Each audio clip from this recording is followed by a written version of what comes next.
Hi everyone, welcome back to the concept एनमेंट। अभी SSC GD के एग्जाम्स चल रहे हैं और इसमें हर शिफ्ट में 2-4 क्वेश्चन सीटिंग अरेंजमेंट से आ रहे हैं। तो चलिए आज सीटिंग अरेंजमेंट का खात्मा कर देते हैं। वो क्या है ना, जंग में जाने से पहले सभी तरह के व्यू रचना की जानकारी होनी अनिवार्य है, वरना वहां जाके फंस जाओगे। तो आइए क्लास शुरू करते हैं। तो सीटिंग अरेंजमेंट में कई तरह के सवाल आ सकते हैं। एग्जाम्पल देख लीजिए। पहला तरीका पूछ सकता है कि किसी राउंड सर्कुलर टेबल के चारों ओर बैठे हुए हैं लोग, मतलब इनवर्ड मुंह करके या आउटवर्ड, किसी भी तरीके से हो सकता है। सेकेंड तरीका है किसी स्क्वायर टेबल के चारों ओर बैठा सकता है कि 4 कोने में बैठे हैं और 4 भुजाओं पर बैठे हैं, इस तरीके से हो सकता है। तीसरा तरीका है कि किसी रेक्टेंगल मतलब आयत के चारों तरफ बैठा सकता है कि छोटे वाले भुजाओं पर 2 लोग एक एक करके बैठे हैं, बड़े भुजाओं पर 2-2 लोग करके बैठे हैं, इस तरीके से हो सकता है। या फिर आपको लीनियर दे सकता है लाइन में कि एक लाइन में 6 लोग उत्तर की ओर मुंह करके बैठे हैं, या फिर 6 लोग उत्तर तरफ 6 लोग दक्षिण की तरफ मुंह करके बैठे हैं। इस तरीके से सवाल पूछ सकता है। तो चलिए कुछ एग्जांपल्स की मदद से सीखते हैं इनको। पहला एग्जांपल है P Q R S T U और V कितने हो गए, 4 और 3 7 लोग हैं। एक गोलाकार टेबल के चारों ओर केंद्र की ओर मुख करके बैठे हैं। P T और S के बीच में है, U Q और V के बीच में है, Q T के दाएं को दूसरा है। तो उससे ओरिएंटेड 2 सवाल बना दिए हैं कि P के दाएं दूसरे स्थान पर कौन है, S और U के बीच में कौन है। चलिए इसको सॉल्व करते हैं। राउंड टेबल बोला है, गोलाकार, मान के चलिए एक गोलाकार टेबल है। इसके साइड में 7 लोगों को बैठाना है, 2 3 4 5 6 7। ठीक है, कहाँ से पकड़े गोलाकार टेबल के, P T और S के बीच में है। T और S कहाँ है, T राइट में कि S लेफ्ट में, पता नहीं हम लोगों को। U Q और V के बीच में वही है। U को अगर यहाँ बैठा दे, Q और V इधर होगा कि V इधर होगा, पता नहीं चलेगा। Q T के दाएं को दूसरा है। सबसे पहला पॉइंट जो हम लोग को पकड़ना है वो यही मिला है, Q T के दाएं को दूसरा है। मान के चलिए T यहाँ है। अब इसमें कोई कंफ्यूजन नहीं कि T यहाँ होगा कि यहाँ होगा, क्योंकि राउंड टेबल है, कहीं से भी हम लोग क्वेश्चन को स्टार्ट कर सकते हैं। तो T के दाएं को दूसरा है, T के दाएं को पहला ये, दूसरा ये जगह हो गया Q। क्लियर है। सेकंड, U जो है Q और V के बीच है। Q और V के बीच में U है, तो V तो यहाँ तो हो नहीं सकता, यही होगा। तो U जो है Q और V के बीच में U हो गया। P T और S के बीच में है। P जो है T और S के बीच में, तो T यहाँ है, S इधर तो हो नहीं सकता, Q है यहाँ, तो S यहाँ हो जाएगा। तो P T और S के बीच में, T और S के बीच में कौन है, P है। क्लियर हो गया। एक जगह बच गया, कौन बच रहा है, R बच रहा है। R को यहाँ रख देते हैं। सिंपल सा क्वेश्चन था, सोल्व हो गया। P के दाएं दूसरे स्थान पर कौन है, ये P है, इसके दाएं इधर दायां दूसरा स्थान पर कौन है, R है। S और U के बीच में कौन है, S और U के बीच में V है, V। क्लियर है। चलिए एक अलग तरह का एग्जांपल लेते हैं। नेक्स्ट क्वेश्चन एक लाइन में बैठाने का है। 6 व्यक्ति A B C D E और F एक पंक्ति में उत्तर की ओर मुख करके बैठे हैं। F C के ठीक बाएं है, जो A के दाएं से तीसरे स्थान पर है, E D के ठीक बाएं और किसी एक अंतिम छोर पर है। तो क्वेश्चन है कि B के ठीक बाएं कौन है और पंक्ति के दाएं छोर पर कौन है। सबसे महत्वपूर्ण बात इस क्वेश्चन में आपको एक समझाने वाले हैं। चलिए बनाते टाइम समझाते हैं। एक लाइन ले लेते हैं, इसमें 6 लोगों को बैठाना है, 1 2 3 4 5 6। ठीक है, करके बैठे हैं। F C के ठीक बाएं है। अब F कहाँ, C कहाँ, पता नहीं। बाएं तो है लेकिन किस जगह बैठे हैं, जो A के दाएं से तीसरे स्थान पर है। ठीक है, चलो कुछ और। E D के ठीक बाएं है और किसी एक छोर पर है। E जो है D के बाएं है और किसी एक छोर पर है, तो बाएं रह के दाहिने छोर पर तो नहीं हो सकता है, तो E सबसे लेफ्ट छोर में हो गया और D के बाएं है। क्लियर है। F C के ठीक बाएं है, मान के चलिए F जो है C के ठीक बाएं है, और क्या बोल रहा है, जो A के दाएं से तीसरे स्थान पर है। तो कौन, F किसके विषय में ये स्टेटमेंट दिया हुआ है कि जो A के दाएं से तीसरे स्थान पर है, किसके बारे में बोला जा रहा है, C के बारे में बोला जा रहा है। F C के ठीक बाएं है, जो मतलब कि C A के दाएं से तीसरे स्थान पर है, मतलब जो बाद में आता है उसी के रिलेटेड ये स्टेटमेंट रहता है। अगर अंग्रेजी में पढ़िएगा A is second right to B, who is बोला मतलब बी बोला है, अभी बी पे बात खत्म हुआ है, और हु इज मतलब बी के विषय में बोला जा रहा है। क्लियर है? ठीक है, चलिए। तो ये क्या हो गया, जो ए के दाएं से तीसरे स्थान पर है, मतलब कि सी के ठीक, ये रिसेंट में कौन है, सी, तो सी के बारे में बोला जा रहा है। ए के दाएं से तीसरे स्थान पर ना, ए के दाएं से तीसरा, दाएं से पहला दूसरा तीसरा, मतलब 1 2 3 4, 4 घर ये लोग खाएंगे, यही 4 घर यहाँ हो गया। ए यहाँ क्या है पता नहीं, एफ और सी, ठीक है। एफ सी के ठीक बाएं है, एफ सी के ठीक बाएं है, बाकी सब क्लियर है।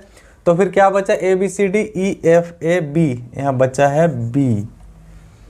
ठीक है, मुद्दा क्लियर है। अब इससे रिलेटेड क्वेश्चंस क्या हैं, बी के ठीक बाएं कौन है, बी के ठीक बाएं ए है। पंक्ति के दाएं छोर पर कौन है, पंक्ति के दाएं छोर पर सी है। चलिए नेक्स्ट क्वेश्चन, अब टेबल वाला क्वेश्चन ले लेते हैं।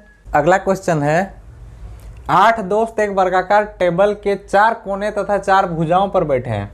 ए बी के बाएं छठे स्थान पर बैठा है, जो कि, फिर यहाँ जो कि आया, बी के बाएं, ए क्या बी से संदर्भ बताए, फिर बी क्या जो कि में बी है, जो कि एफ के दाएं को तीसरा है, ठीक है। ई एफ के बाएं को दूसरा है, जी ए और बी के बीच है, सी एफ के ठीक बाएं है, जो कि डी के ठीक बाएं है, मतलब सी एफ के बाएं है और एफ डी के बाएं है। क्लियर है? चलिए अब एक बनाते हैं स्क्वायर। मान लीजिए ये 4 कोने पर बैठे हैं और 4 लोग 4 भुजाओं पर बैठे हैं। क्या यहाँ बताया है कि अंदर मुंह किए हैं कि बाहर? नहीं बताया है, मतलब अंदर मुंह किए हैं, वही हम लोग को मान के चलना है। जब बता दे कि 4 लोग बाहर तरफ देख रहे हैं, 4 लोग अंदर तरफ देख रहे हैं, मतलब टेबल के इनवर्ड या आउटवर्ड, तो फिर अगर क्लियर है तो उसी हिसाब से करना है। अगर क्लियर नहीं बताया है तो फिर हम लोग को यही मान के चलना है कि टेबल के तरफ ही सब लोग मुंह किए हैं।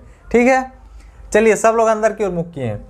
ए बी के बाएं छठे स्थान पर बैठा है, मान के चलिए बी को यहाँ से स्टार्ट करते हैं। बी के बायां पहला दूसरा तीसरा चौथा पांचवा छठा, यहाँ ए हो गया, छठे स्थान पर बैठा है, जो कि एफ के दाएं को तीसरा है, मतलब बी एफ के दाएं को तीसरा है, बी एफ के दाएं को तीसरा, पहला दूसरा तीसरा, एफ यहाँ। ई एफ के बाएं को दूसरा है, ई जो है एफ के बाएं, एफ अंदर की ओर मुंह किया है, पहला दूसरा, ये बायां हो गया ई।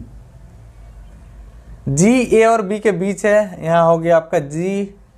सी एफ के ठीक बाएं है, सी एफ के ठीक बाएं है, ठीक है, जो कि एफ के बाएं है, जो कि एफ डी के ठीक बाएं है, एफ जो है डी के ठीक बाएं। सबका कंप्लीट हो गया, एक जगह बचा है A B C D E F G, H के लिए बचा है, ये एच हो गया क्लियर।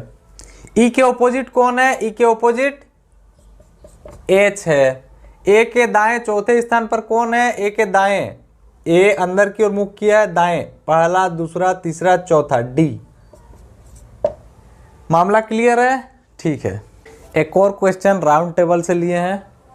जे 8 लोग हैं, J K L M N O P और क्यू एक गोल मेज के चारों ओर बैठे हैं। जे पी के दाएं को दूसरा है, जो के दाएं को तीसरा है, एम ओ के बाएं को दूसरा है, जो पी और जे के बीच है, एल के या एन का पड़ोसी नहीं है। तो एल के ठीक बाएं कौन है और पी के ऑपोजिट कौन है? 2 क्वेश्चन इससे है। चलिए एक राउंड टेबल बनाते हैं। 1 2 3 4 8 लोगों को बैठाना है। जे पी के दाएं को दूसरा है, पी को यहाँ बैठाते हैं, पी के दाएं को पहला, ये दूसरा यहाँ जे हो गया। पी के दाएं को दूसरा है, जो के दाएं को तीसरा है, मतलब पी के दाएं को तीसरा है, तो के का पहला दूसरा तीसरा, ठीक है। एम ओ के बाएं को दूसरा है। आप लोग दाएं बाएं में कंफ्यूज नहीं हो रहे हो ना? अगर ये अंदर की ओर मुंह किया है, मतलब इधर दायां इधर बायां, थोड़ा इमेजिन करना, क्लियर हो जाएगा।